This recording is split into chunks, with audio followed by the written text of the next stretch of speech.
Hey, salut! Je suis sur la rue Notre-Dame, au tout début de ce qui est la rue Adadegan.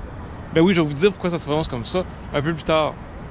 Alors, la rue commence ici et se termine sur la rue Sherbrooke. Et ensemble, aujourd'hui, on va voir tout ce qu'il y a à voir et à faire sur cette nouvelle rue.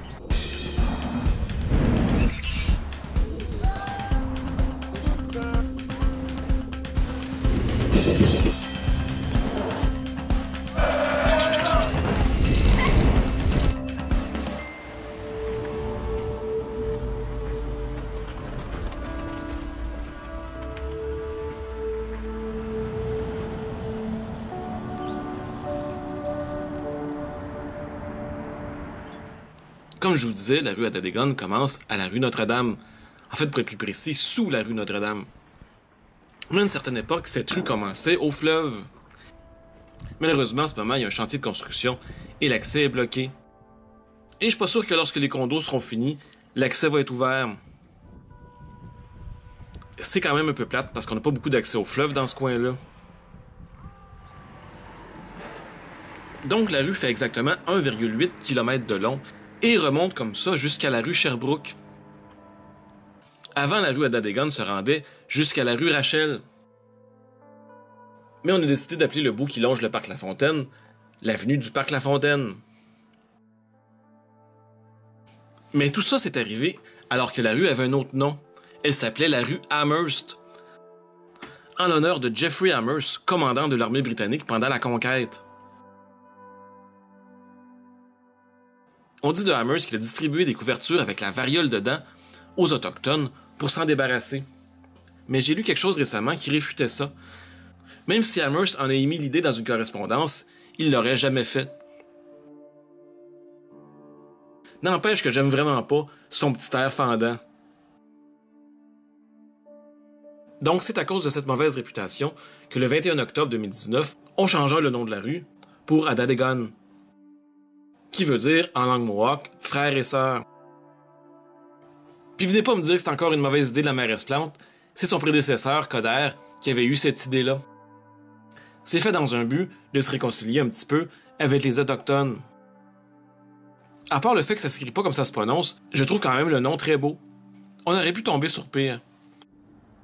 La rue aurait pu s'appeler aussi Kateri Tekakwitha. Et ça, mes amis, ça aurait fait tout un panneau de rue. Donc on part de la rue Notre-Dame et on se dirige vers le nord. Je vais passer à l'accéléré tout le premier bout jusqu'à la rue René-Lévesque. La rue Adadegan passe au-dessus de l'autoroute Ville-Marie, mais pour le reste, il n'y a rien à voir. C'est vraiment juste des condos. Ils ont remplacé, au fil du temps, toutes les usines et les manufactures qu'il y avait dans ce coin-là.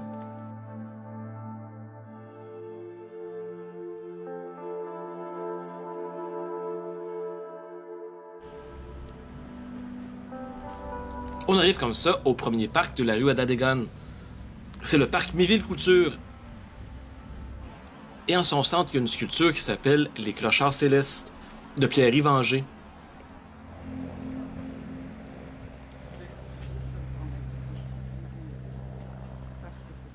Il y a un seul autre parc sous la rue Adadegan, c'est le parc Ernest-Ouimet. Je soupçonne que cet espace est devenu un parc à la suite de l'incendie de 1974, qui a détruit beaucoup de bâtiments.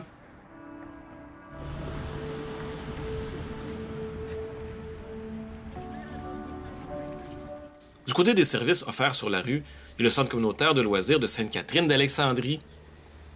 J'ai déjà pris des cours d'espagnol là, puis c'est là que je vais voter quand il y a des élections. Avant le centre communautaire et le gros édifice pour personnes âgées, il y avait là une grande église, l'église Sainte-Catherine d'Alexandrie. Elle a été fermée et détruite complètement en 1960 parce qu'on s'est rendu compte que les gens allaient beaucoup moins à la messe. Un petit peu plus au nord, on a le musée du Fier-Monde. Avant d'être un musée, c'était un bain public, donc il y avait une piscine ici. Ça explique peut-être pourquoi il y a la sculpture d'un petit bonhomme avec un casque de bain sur le fronton. C'est un musée très intéressant qui parle de l'histoire de Montréal et de l'art. D'ailleurs, il y a une exposition en ce moment sur la rue Adadegan. Et c'est le musée qui m'a donné l'idée de cette vidéo. C'est une belle activité à faire en famille pendant la pandémie. Il y a plusieurs galeries d'art sur la rue Adadegan, comme le 2112.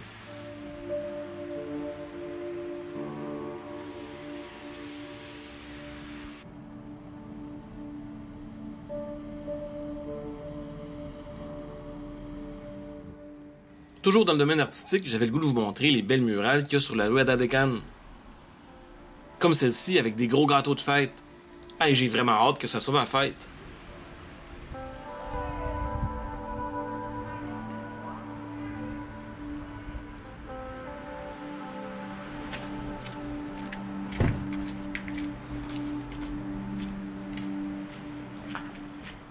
Toute cette influence artistique est sûrement due à ce qu'il y avait au 1637 de la rue, c'est-à-dire l'atelier du célèbre peintre Marcel Barbeau, un des signataires du Refus global. C'est aussi le grand-papa de Anaïs Barbeau-Lavalette, l'autrice et réalisatrice. Aujourd'hui, l'édifice est un bed and breakfast.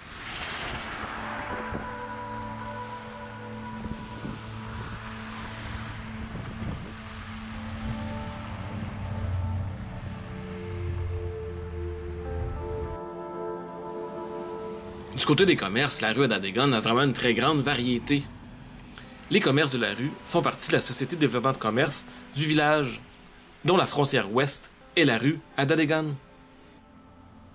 Il y a plusieurs petits restos de quartier bien sympathiques et d'autres boutiques qui vendent toutes sortes de produits.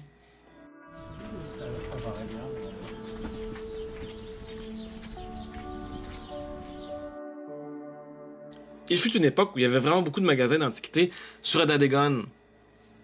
Mais il me semble qu'il y en a pas mal moins aujourd'hui. Il y a aussi ce salon de toilettage pour chiens dont le nom est assez cocasse. En tout cas, je suis sûr que votre animal va être en bonne main si vous l'amenez ici. Un commerce inusité, c'est cette place ici où on pouvait lancer des haches. Bon, en ce moment, c'est fermé, évidemment, à cause de la pandémie, et je sais pas si ça va réouvrir. Parlant de commerce fermé pour toujours, il y en a vraiment beaucoup sur la rue. Comme le Kazumi, qui avait des super bons sushis. Ou la couscoussière Alibaba, avec sa devanture très originale. Et évidemment, il y avait le célèbre Agricole, le restaurant qui avait été ouvert par le groupe Arcade Fire. Il y a certains commerces qui n'ont pas vraiment eu le temps de s'adapter au changement du nom de la rue.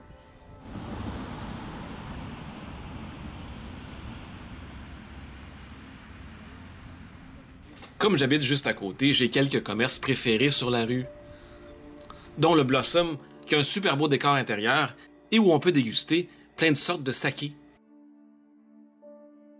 Il y a le Faux Viet, probablement une des meilleures adresses de Vietnamiens de tout Montréal.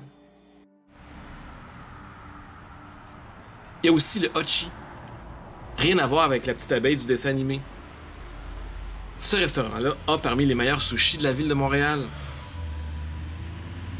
Et que dire du Expérience Bière au coin de Robin? Ils ont pas mal toutes les bières de microbrasserie québécoises.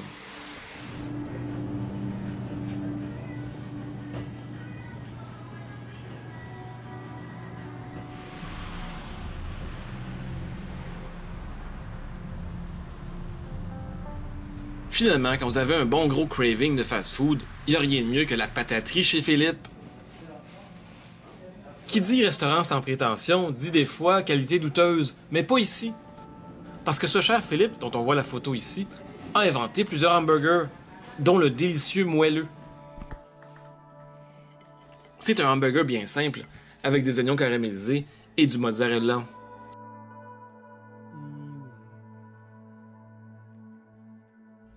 Donc voilà, c'est ce qui termine ma vidéo sur la rue Adadegan.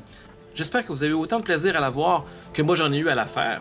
Je vous invite donc à faire un petit pouce en l'air en bas de la vidéo, à vous abonner si ce n'est pas encore déjà fait, à cliquer sur la petite cloche, et là-dessus, on se dit à très bientôt. Bye bye!